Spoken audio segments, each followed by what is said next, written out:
contributed in many projects of Thomas, and yeah, we in fact we believe in what we call the friendship between art and philosophy. So, and this is why I decided today to present you some definitions concerning these kind of oversized concepts. So my talk and this workshop, so you are invited, of course, to interrupt me and to tell me, to give comments or to criticize me and so on. Let's talk together. But maybe I start by presenting you some of the ideas that I would like to present you, and I would like to try to reply to these 5 questions. In fact, so what is art? What is philosophy? What's the friendship between art and philosophy? How to stay real. So as a philosopher, for example, I'm used to a kind of ignorance or critique. The people, especially people that are not in philosophy, they are like cultivating the image of philosophy or of the philosopher as someone who is beyond reality. So you know this, and maybe it's also a bit concerning contemporary art.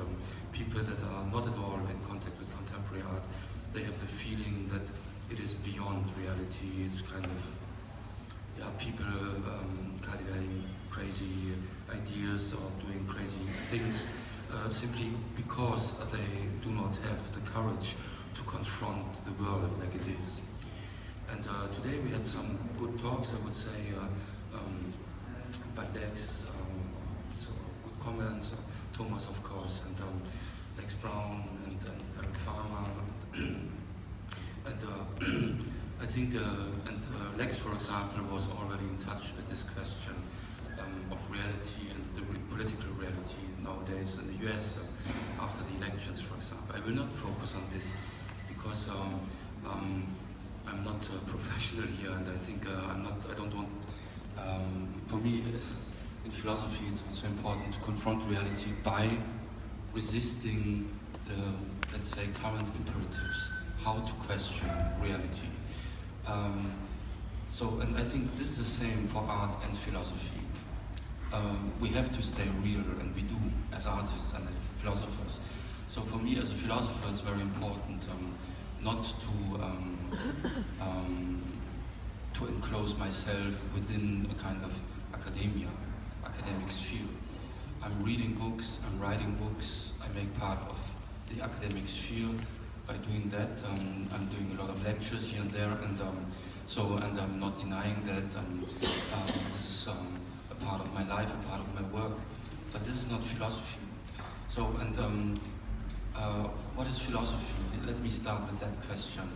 What is philosophy to me? What is philosophy for me?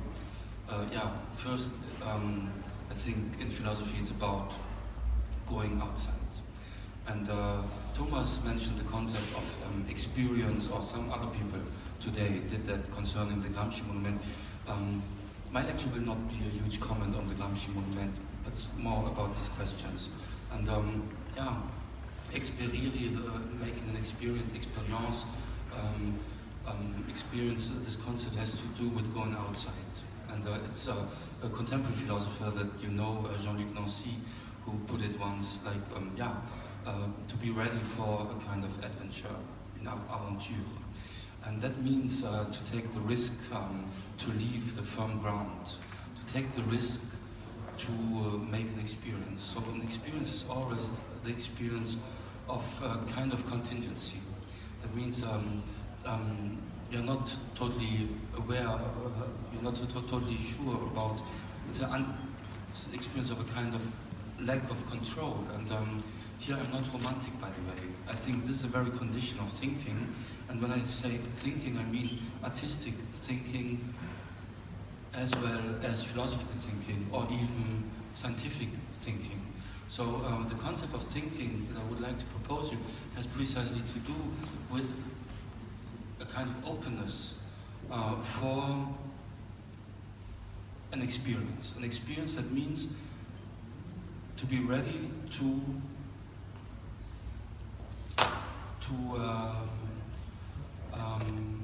to experience the contingency and the fragility of our reality and our world.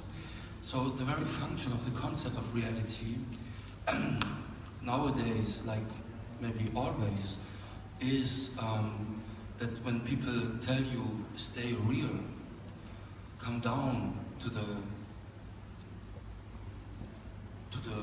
stay real, be how do you say in English, come down to the ground. So in German you say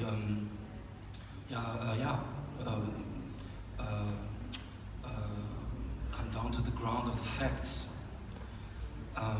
So my question here would be, so sometimes parents are saying that to the children. They say, okay, I want to make art, or I want to be a philosopher, and then they say, hey, stop dreaming, come down to the ground of the facts. You have to understand it's not easy to earn your life with philosophy and art, and by the way, it's true. And only because it's true, it's not right. And this is a very important point, I would say, because this is, Thomas spoke today about the question of belief through art to intervene into reality. And I think he's doing that in his work and with his work as a tool. Like, you know, Thomas presented since many years, he presented or many years ago already, he presented its own concept, its own idea of artistic practice, and he says art is a tool to confront myself with the reality I belong to. And I think this is a strong and powerful and beautiful definition of artistic practice. So art has nothing to do with fleeing reality, but it's more about intensifying your relation to reality by using art as a tool of confronting it. Confronting it means both at the same time. Not fleeing it, really analyzing it, trying to understand it, dealing with it like it is. The world, reality is like it is, but at the same time, there's no need to assimilate oneself artistically or philosophically to this kind of dominant reality that our world actually is. And so it is a kind of double procedure, intensifying your contact with the given world, the given reality by indicating or by marking a kind of distance to it. And I think here, this is a first definition of what I would call, in Thomas' absence here, but I think we agree, the friendship between art and philosophy. So in philosophy, it's much more the case that philosophers are accused really not being ready to confront reality like it is. They are fleeing into kind of intellectualism or into ideas. So they're not confronting the facts. And I think the first insight, the first philosophical insight is facts are nothing but facts. That does not mean that facts does not exist. It does not mean that reality has no consistence, but it has no absolute consistence. And this is a very Nietzschean, this, I would say, the main claim of the philosophy of Friedrich Nietzsche that you of course know. Nietzsche died in 19. He opened up the thinking of 20th century by dying this year. And Nietzsche is a philosopher who claimed God is dead. But what does he say really? He does not say God is dead, okay, we have to accept it, it's, and now we are like hedonists, atheists, and we keep it easy. This is not what Nietzsche said. Nietzsche said, God is dead, we know it, but we are not ready to live on the level of our proper insight. So there's a kind of problematic situation opened up by this claim that God died. We are not ready to deal with what we know.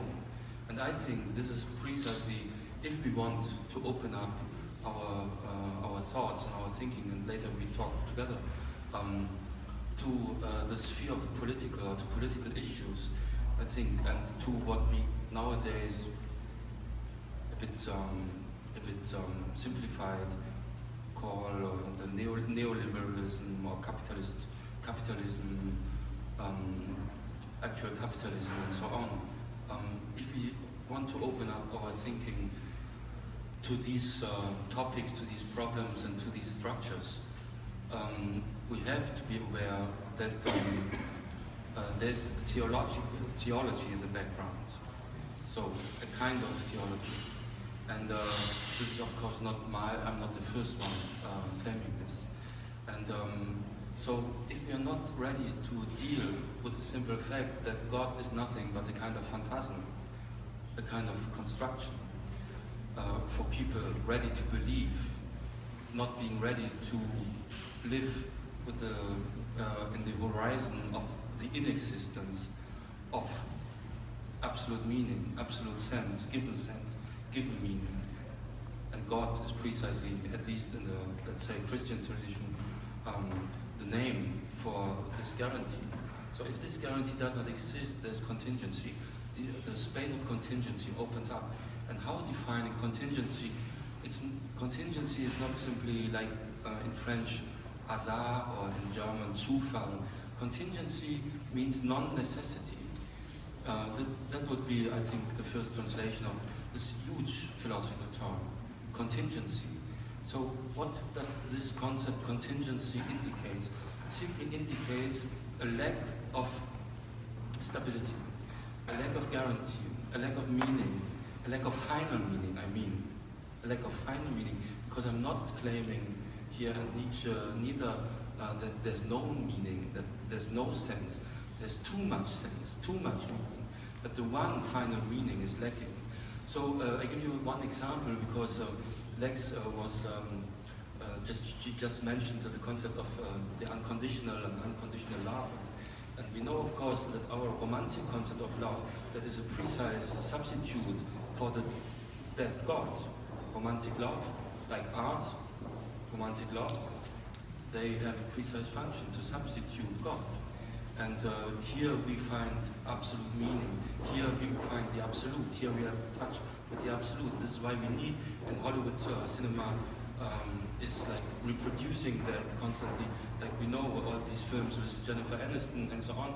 These are films in which what happens, people finally, in the end, just before the film stops, they discover unconditional love. And that means, of course, this is a kind of quasi-religious experience. The experience that we are not, finally not lost. That finally there is a kind of guarantee, there is something that, a kind of final stability, and this is a very function of the other, that loves me, the beloved person, and so stabilizing each other by this kind of idea of romantic complementarity. So these are things to question. And so what I learned by doing philosophy since some years is the question is not so much what is art, what is philosophy, what is love, what is religion, what is God, these oversized, huge concepts. What I learned is that it's better to start with the question, what is the very function of the use of such concepts? So if someone says, I want to be an artist, and I'm teaching in an art school, and in different art schools sometimes, and so I can make the experience in Europe and beyond, that it's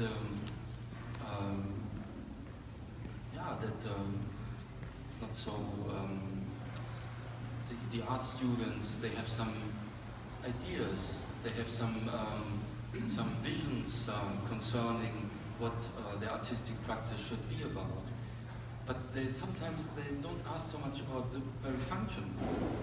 They don't ask, so I ask my students, why are you an artist? Because you make art, or do you make art because you want to be an artist? And if it's a second, start analyzing that, because sometimes art is a tool, not in Thomas' sense, but it's simply a tool to make career. I'm not moralistic here, by the way. I'm not demonizing the art market. I'm not against earning money with art or with philosophy. With philosophy, it's much harder. No, I'm against demonization of the art market and against demonization of money in general and so on. But what I found out for myself is that the artists I believe in are people that are artists because they make art instead of making art because they're wanting to be an artist. And wanting to be an artist then means often for young students sometimes to make career. Once the student said to me, I don't remember where it was, in Geneva I think, said, yeah, I heard that with art you can easily make money and you became kind of celebrity easily and so on. And I said, yes, it can happen, but it's rare. And then even if it happens, the question of success is of course in the very center of our of the system. And we have to think about people like Jeff Koons, that is not such a bad artist, by the way. The concept of vanity, vanitas is a Latin concept. And what does it mean, vanity? Vanity does not simply mean Eitelkeit in German or orgueil in French and so on. Vanitas, and we have this vanitas concept in the tradition of Christian painting, let's say, simply indicates the very inconsistency of itself, of the success itself. So this is what we can easily learn when we start thinking 1 second. We only need 1-2 seconds to understand that it's not, the question is not wanting to be successful. Everyone wants to be successful. I think it makes sense. So if I'm writing or publishing a book, I'm not doing that by hoping nobody will be interested. No, I hope that there will be 2-3 people reading it and getting in contact with people that are thinking themselves and so on. I strongly believe in this. But at the same time, I think we all are absolutely aware that success is nothing but success. And the success is denied by success itself. And we all know this. When we have it, when you got it, you immediately you fall in kind of depression. And can be small success, bigger success, in which scale ever, in which domain ever, and whatever it is about. If you want something like a kid, I want this, finally you get it, and then you have a kind of post-coital depression.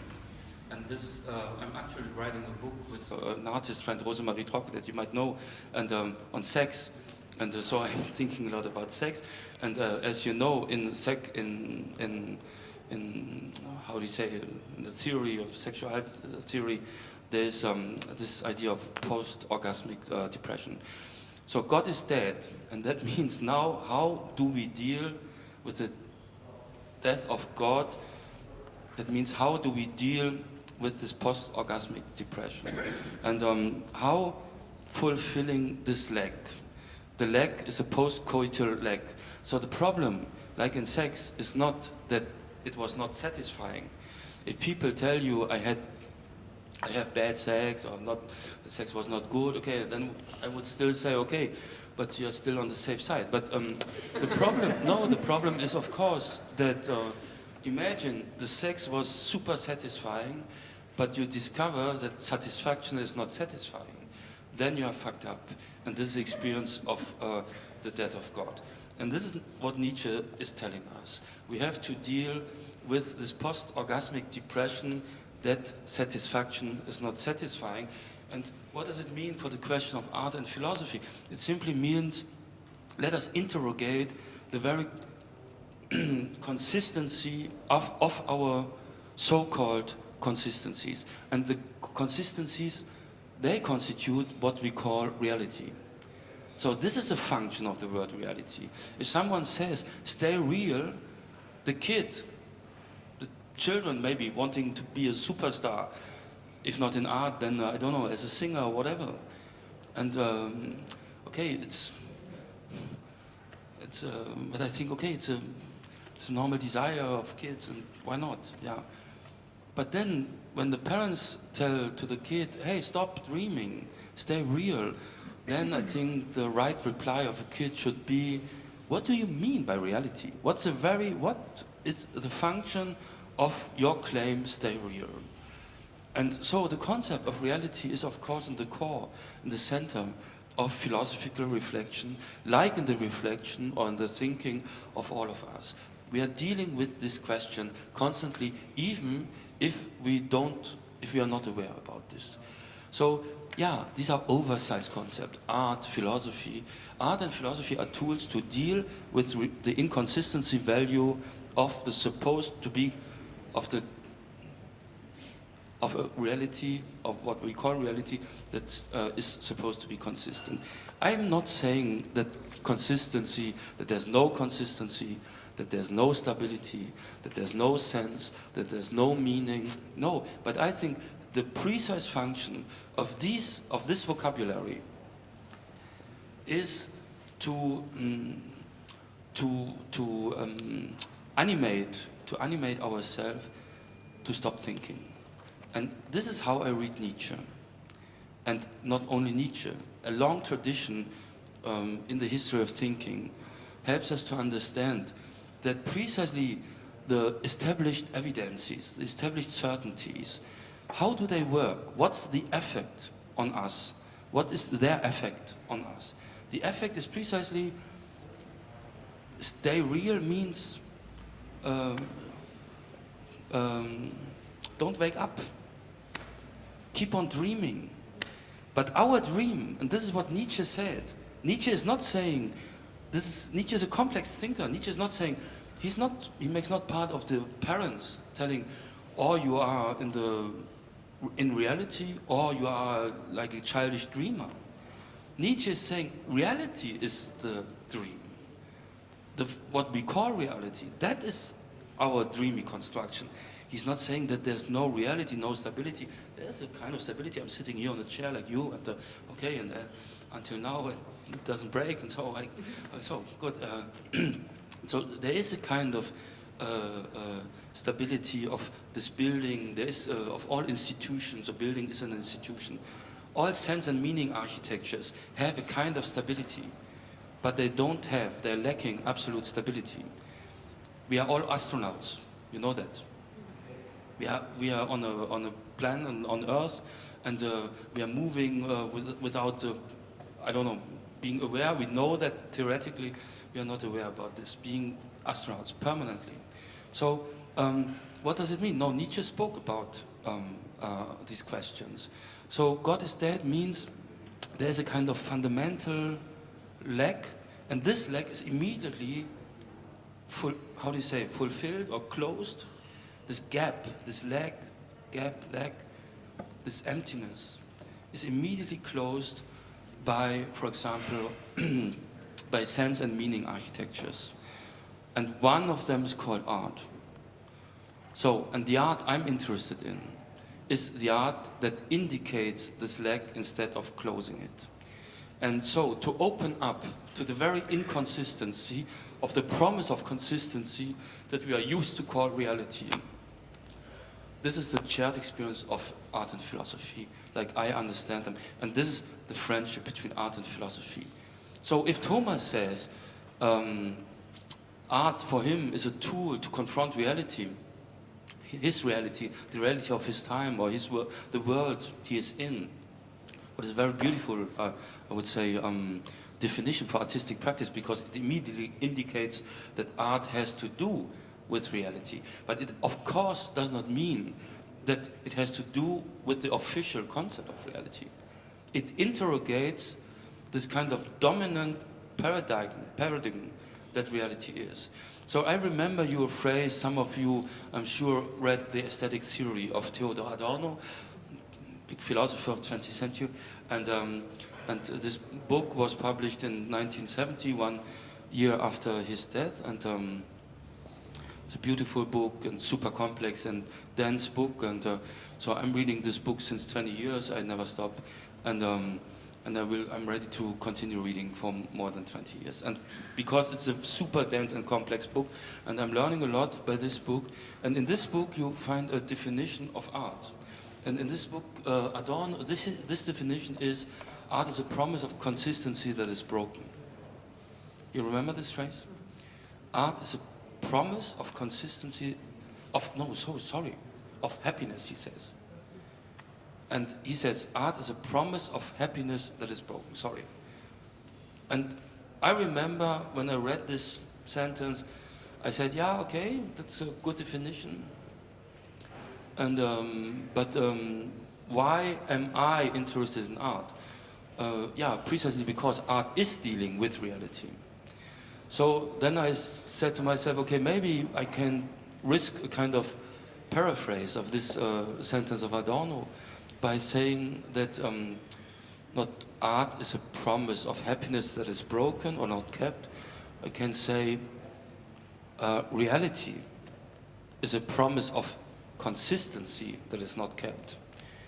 So, and this would help me to, I don't know, to complicate a bit the situation or the sentence of Adorno. And so I agree with Adorno's sentence, but I would say let's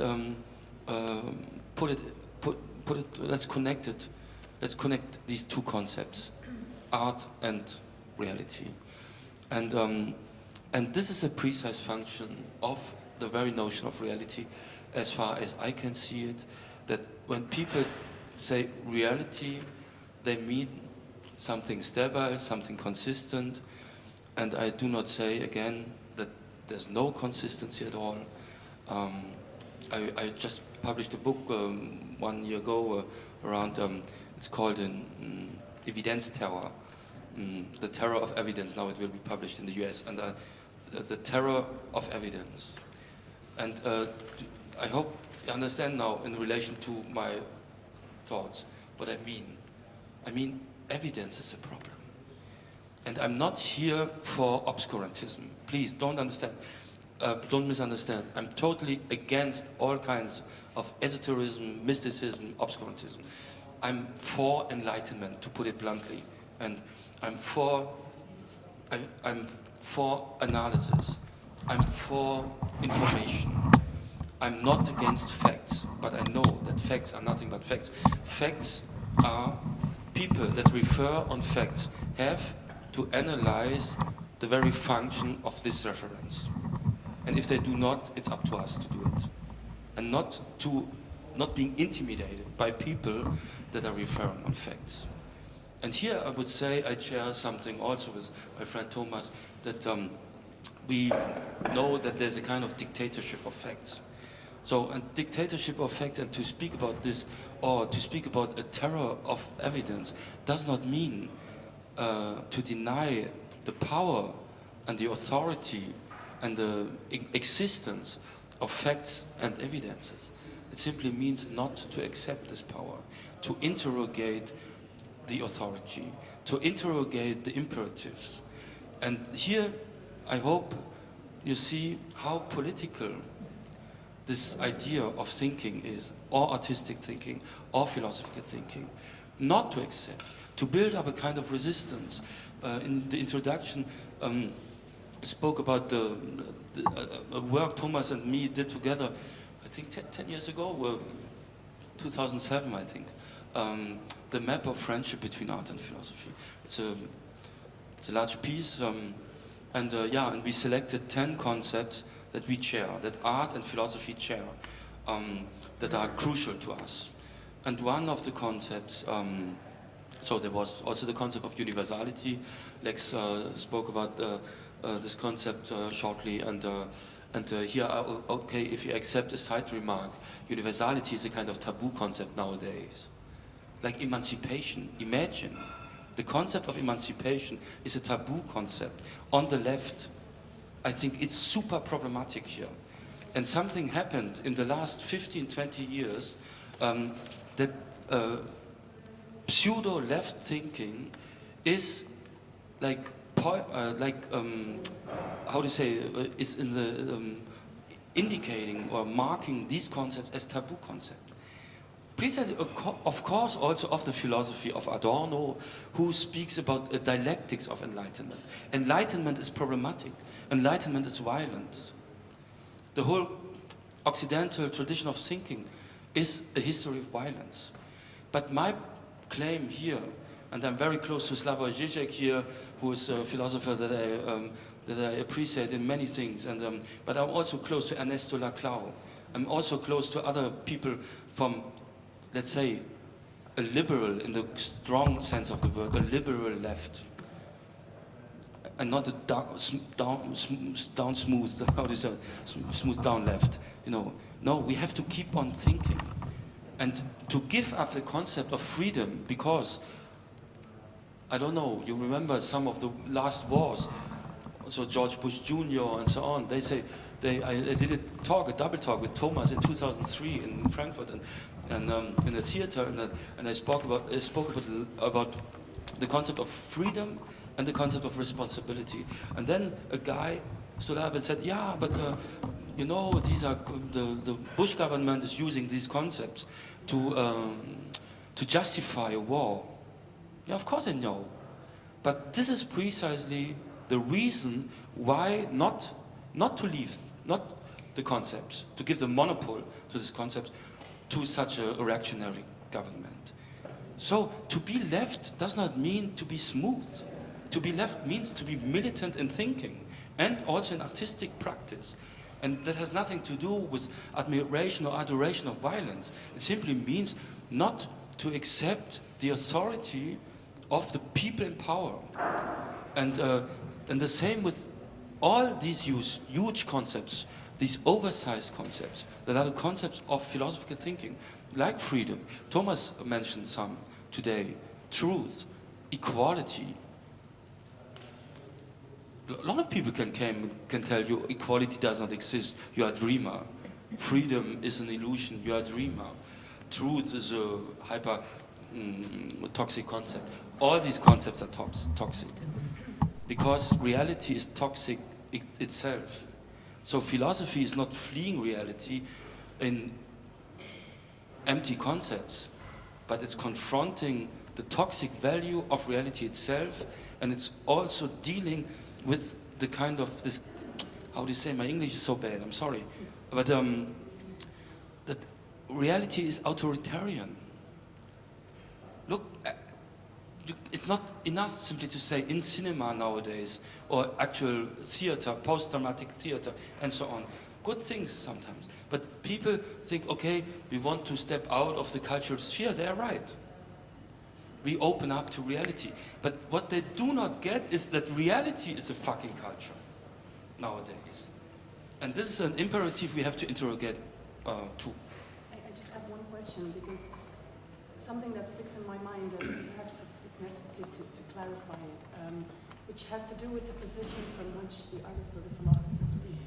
Because in your thinking and the way you define things, it presupposes some kind of distance from reality, like to be able to speak about it. Whereas, obviously, it also constitutes a reality in itself that can be problematic potentially. And so how does that, how do those overlapping realities create confusion in being able to speak to, in any case, or a kind of unreliability to speak whatsoever, and how do we deal with that unreliability? Yeah, I think it's an important question. And so God is dead means there's no simple outside.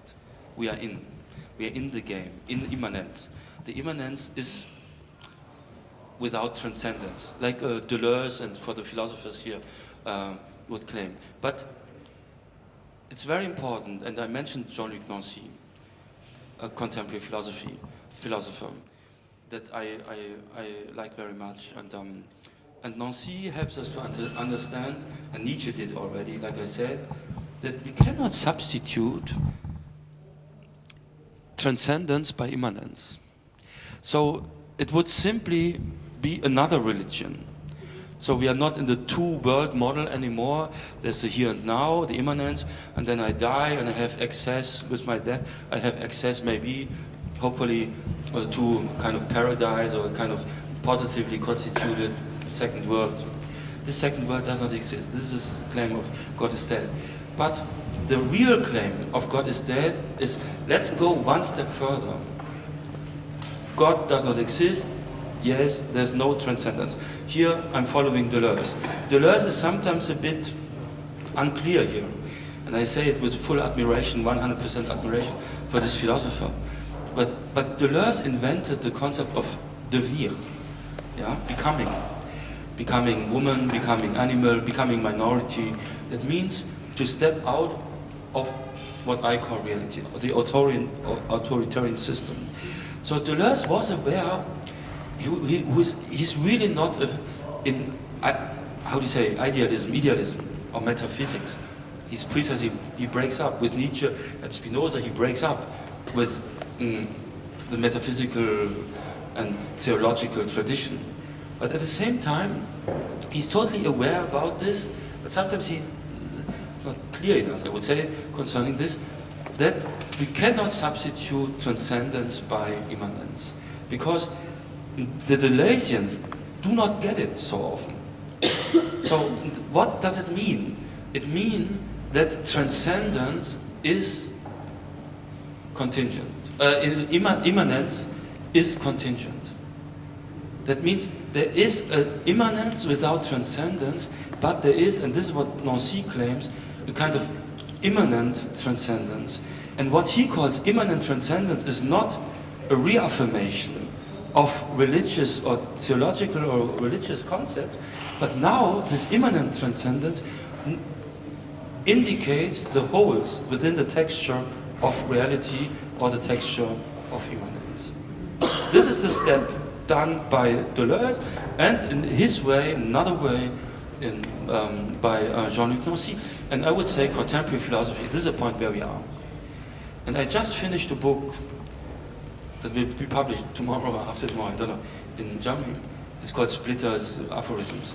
And it's a book on Kafka. Not really, but and is not Kafka the one who puts us in this situation, who tells us where we are? We are related to, Kafka never says, okay, the door, God is dead, the door is closed, the door to transcendence, to metaphysical world behind or something like this, Hinterwelt, like Nietzsche calls it, and then, okay, live with that. That's not the point of Kafka. Kafka, in a way, says, yes, there's no step beyond, but there's a door. And this is a fucking problem. If there would be no door, there would be no problem. But there's still a door. And I don't know how you call it, neither in Norwegian nor in English. This kind of doors, we have it in public buildings quite often. Corridor. In German it's Drehtour, carousel door. Yeah? And I think this is a situation in which we are. There's no given beyond, but there's a fucking door. And we have to go through the door to come back into, but changed, of course. This is what I called an experience at the beginning. We have to make the experience that there is a door, and to make this experience means, and to go through this door means to come back to where we are, but differently. And I think really, I don't know if this is my interpretation, and you, of course, you have your interpretation with Kafka and so on, but I was reading Kafka quite close now for 2 years, and finally, in a kind of topological way, I'm risking this kind of formalization. That this is a crucial point in Kafka, and I would say it's a crucial point in Wittgenstein. You have to read the late notes of Wittgenstein on certainty and other, and to compare it with Kafka. Sometimes, if you don't know, really, then it could be from both. You don't know. It's so super. Just one question. Just Kafka, the metamorphosis thing, where he becomes a beetle. Yeah. Isn't that kind of a way to transform into a transcendency? It's just a question for which is a transcendence away from the father, the economy. It's just a there's this book of Deleuze and Guattari that I mentioned on Kafka pour une littérature mineure, and And the idea of metamorphosis, of course, is connected to the idea of devenir, of this becoming. And I don't know. Of course, I'm totally lost, you know, I don't know. But I would simply say that, the idea of devenir and metamorphosis, becoming animal, means, to step out of your identity. Now we have this in actual feminism, queer feminism, everywhere. Now it's common sense in a way. Sometimes too much common sense, because people stop thinking, and this is always a problem with common sense, that we are ready to stop thinking. But philosophy means to continue thinking. And this is how I would interpret and how I would activate and mobilize the concept of becoming in general in Deleuze. It means to this experiri I was talking about, to step out, to go out. I make a last remark, I have to stop, but I have a second section. We still have 10 minutes. We still have 10 minutes. 10? Okay. But let me mention another oversized concept in psychoanalysis. For example, I'm reading a lot of psychoanalysis since a long time. Freud, but Lacan, especially Lacan. And who's also very great and important thinker, of course, like you know, and one of the most crucial concepts of psychoanalysis is the concept of narcissism. What is narcissism? I'm dealing a lot with these questions in my work. Narcissism is not vanity. I spoke about vanity. Vanity is a kind of masculine stupidity. It's not female. And I'm simplifying here, of course. But I hope you don't misunderstand. Be generous. Vanity means to look into the mirror and to say, oh, great.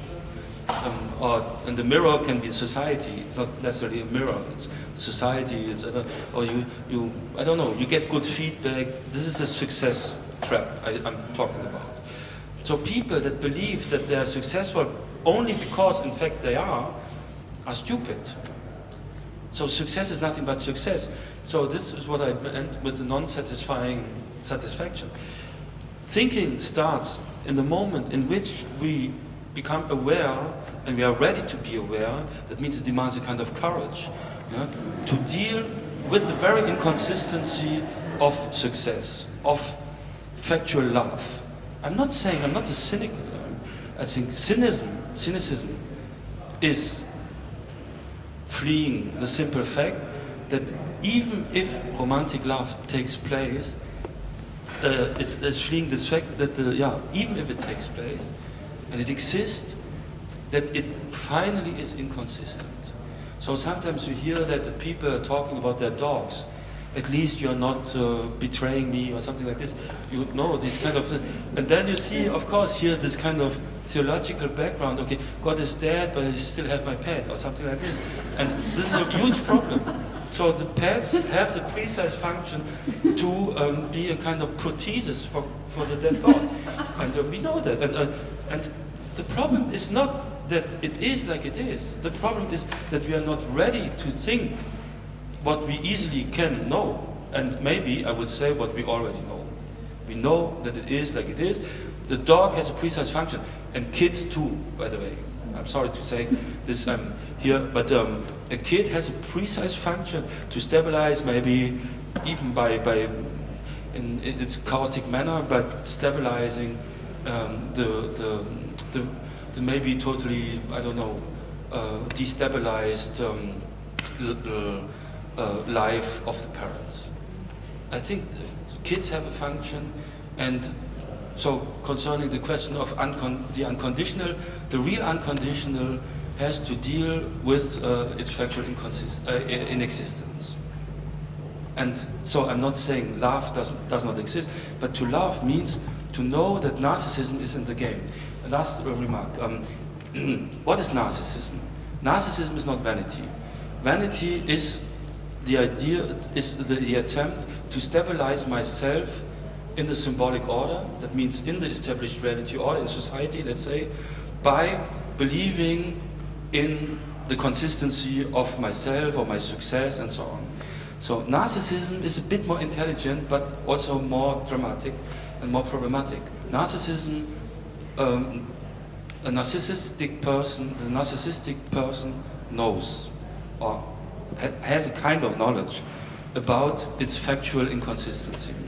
So, and this is why it experiences the very gap between the image that it has or her from him or herself and what it factually is. So imagine kids, when you have a mother that tells you, or father, but often it's the mother, I think, in the second theory, it's a bit proved also, and it tells you, you're a little princess or a little prince and so on. What do? You're 2 years old, 3 years, you believe. Then you go to school and you see that first problems start, because the other kids are all also princess and princess. So, and there's a conflict. And they do not believe, they do not accept you as a prince or princess. So, and there's a huge problem. No, and it concerns your whole identity, your whole psychic consistency.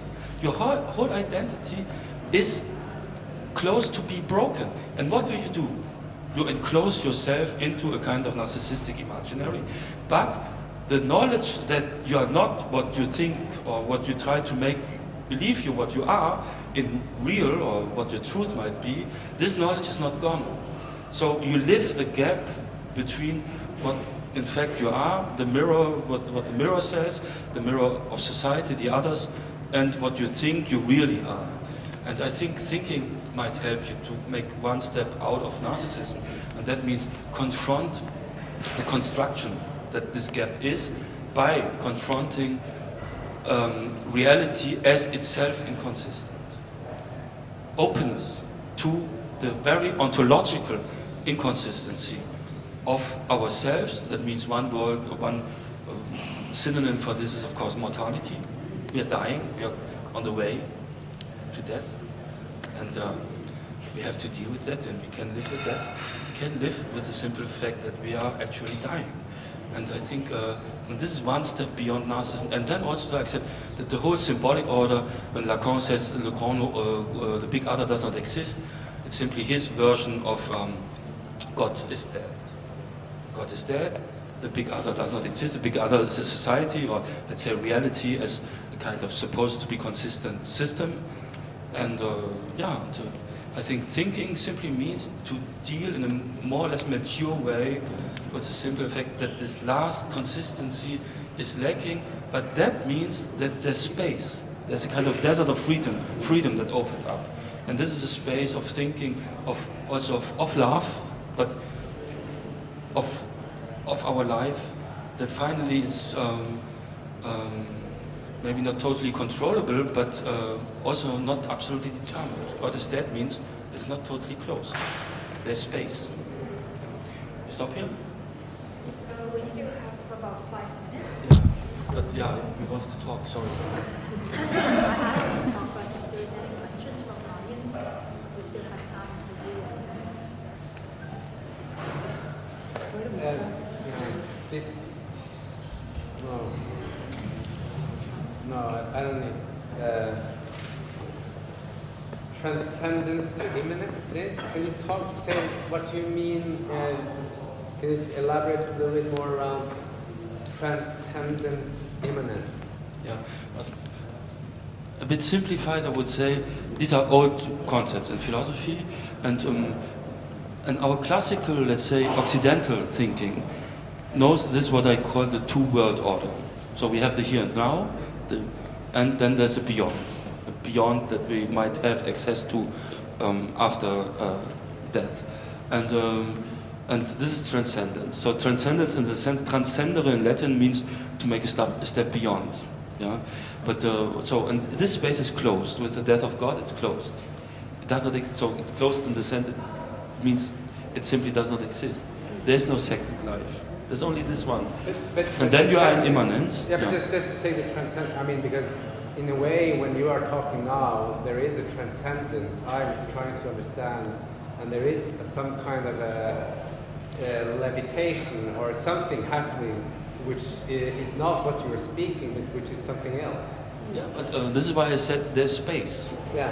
And we have to be ready to understand, to accept. Sometimes we are closing the space in communication, in friendship, in love, also in relation to ourselves. We close it too quick. So there's space already between me and me. The whole psychoanalysis is dealing with this space. Or what Jacques Derrida calls différence. Différence opens up its spatialization, espacement, he says in French. It means it's Verräumlichung in German. That means there's space. And this space can be experienced as catastrophic because it simply means, it indicates inconsistency, the openness of my identity. That if there's space between me and me, I'm double, at least double. And then the whole psychoanalysis is dealing with this originally or primordial, I'll say, difference between me and me. And then it's up to us. In Nietzsche says active and passive nihilism. So this space is the space of the nihil, of nothingness. It's emptiness. And now it's up to us, or I go in active or passive nihilism. Passive is, I'm so empty, I'm lost, okay, I'm ready, I will suicide. Okay. This is kind of the melodramatic narcissism that we know, the drama queen. Don't believe the drama queen. The drama queen in us, it's nothing but passive nihilism. It has a precise function. It's not innocent. So the best advice is, yes, okay, you're empty, yeah. Go and suicide. No, but not that. But in a way, I would say, it's not innocent at all. This kind of narcissistic depression and claim. And I think a bit of maturity. I know it's not so sexy to speak about maturity because we all want to keep on this image of that we keep on being kids and so on and so on. But I think this is not Deleuze, by the way. Deleuze is speaking also about the becoming kid. But what he means is becoming kid in the Deleuze sense means becoming mature. And mature in which sense it simply means, to have the balls for 1 second, simply to accept how it is. And not to flee again into this kind of narcissistic, dreamy phantasms. This is an important point, and this is how I see it. And the active nihilism is, yes, God does not exist. Yes, I'm in the desert of freedom. Good news. There remains something to be done. And I'm not totally...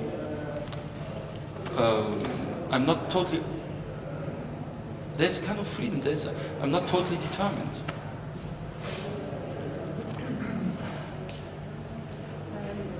Just a question about the last state.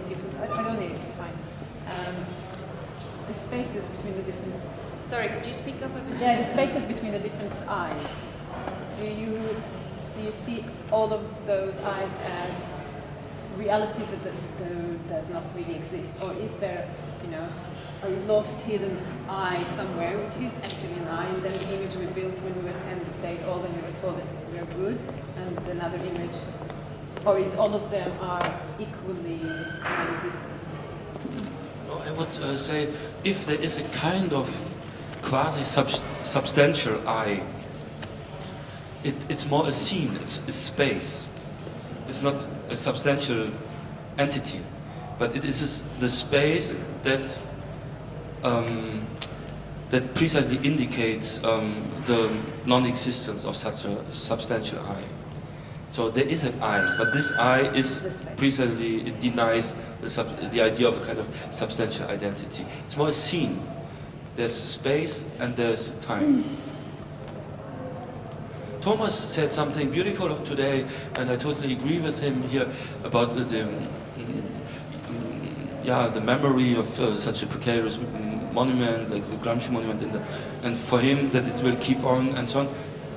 And he spoke about the eternal and also about the intensity of the moment. This is how in love, for example, I would say sometimes people are for 10 years together, 20 years, and then it does not work anymore. It happens, it's normality. And then people come, what if, I'm sorry, and they speak about a failure. I would say, hey, great, you did it 20 years, this kind of complicated thing called being a couple. And then I think, no, the real experience of love is not in temporal extension, but in the intensity of a moment can be experienced as eternal. And I know it sounds a bit idealistic, but I think if you are not ready for this, it's nearly not worth to live, I would say. I think everyone makes sometimes an experience of grace, like Thomas calls it maybe grace, grâce in French. And this is a moment that is not religious. It sounds a bit an experience, quasi-religious experience, but it's simply the experience of an encounter between two people. Maybe it's only 1 week, and it's but you will never forget. And it's something, it's beyond, of course, the classical and conventional idea of marriage and being together the whole life. That can be beautiful too, by the way. I'm not against this, not at all. But I think you have to be open for different experiences of grace, and love should be an experience of grace. And I think art too, and philosophy too. Thinking is not, this is why I said, thinking, to reduce philosophical thinking to academic practice, philosophers reading philosophers, or writing books about people that write books about people that are writing books about people writing books, that would be so sad. This is why I had so much problems with university always. Now I'm teaching there too, but in my way. But I think, no, the beauty of thinking is that it is an existential experience. I totally believe in this. I know this. Thinking is not writing another book on this chapter of the critique of pure reason by making, I don't know, maybe necessary and good comments. That can be one part of philosophical work, but the real philosophical work is something that implicates yourself in a way that the experience of philosophy, the experience of thinking, and I would say artistic thinking excluded, is an experience that forces you into this kind of dynamics of becoming, of changing, becoming someone else, someone other. Like Michel Foucault claimed it also, to make a step out of my fixed identity. Not to be totally lost in a desert. No. It's not so easy to get lost, by the way. Not so easy. But I'm thinking in relation to art, and you mentioned the art market earlier, and also Hirschhorn is of course a big player on the art market. But in general, you have the art market, which is full of art objects, very static principles of being there, which are being bought and sold, and people earning money and investing money. So, and you said you're not, in principle, against the art market or anything, but could you then, because what you're speaking of now seems to be in very kind of opposition to the whole principle of what is being bought and sold, but here, okay, Thomas left. I'm quoting him here because I think he gave the best reply to this question. He said, not against, not for the art, not working for the art market, not against, but with. And I would say here again, I don't care about art market, I would say with reality. Not against reality, not for reality, but with reality. To live with reality. How it is, but not for in the sense of accepting it as a kind of authoritarian system. And the same with the art market. This to open up a gap within the given reality, not to make a step out of it. There's no step out. We are in, but to be in does not mean to be lost in reality. You are in, but you are not lost in reality. And so in this sense, the same with the market. In this sense, an artist would choose the reality one deals with. So if one chooses to deal with the art market, then it is about looking for the gaps there or reflecting upon the very basis of it, like a lot of artists do. I mean, Thomas' case, I would simply say, for example, he's doing what he has to do as an artist, and he does not think about the market. Really not. No, I'm not speaking about Thomas. I'm just no, but just as an example, and I cannot speak about the artists themselves. They should do that, but do what you have. I would say do what you have to do in relation to the existing reality order and also the monetary and financial order and so on.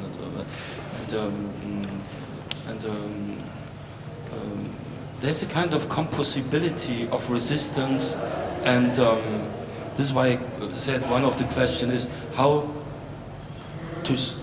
what does it mean to be real today, or without like assimilating yourself to the existing reality order. It's possible to I think this is always a double gesture. So not fleeing reality also like the market is everywhere, but it is not everything, you know. It's everywhere. I like artists like Franz West, for example. You do it because nowadays we have some good consciousness, what I call the good consciousness left. I mean, I'm a critical left, by the way. Yeah? I think we have to interrogate also the signifier left, not going to the right side. On the right, there's no reasonable position. That's stupidity. But we also have to interrogate or to analyze this kind of leftist carrierism nowadays in the art field, everywhere. Leftist opportunism and of course, and yes, I'm critical. I try to keep on being critical. Also these things, but I'm at the same time I'm against demonization of a market or earning. If people earn a lot of money, I do not have any problems with that. I'm simply, for example, not so much interested in money. I'm happy when I earn some money and so on, and when I have no money problems. That is helpful for everyone. But I'm not. I think it's just another substitute. That's the logic of substitution. So if it's not money, it's success. If it's not success, it's another kind of pseudo-consistency. And I think what helps you to make one step out of it is like a cold view on how it functions, the mechanics of this. We have to stop. So there will be another same workshop here in I think 2 minutes. So if you want to discuss more, maybe you can stay. But we have to give some time for the audience to reorganize.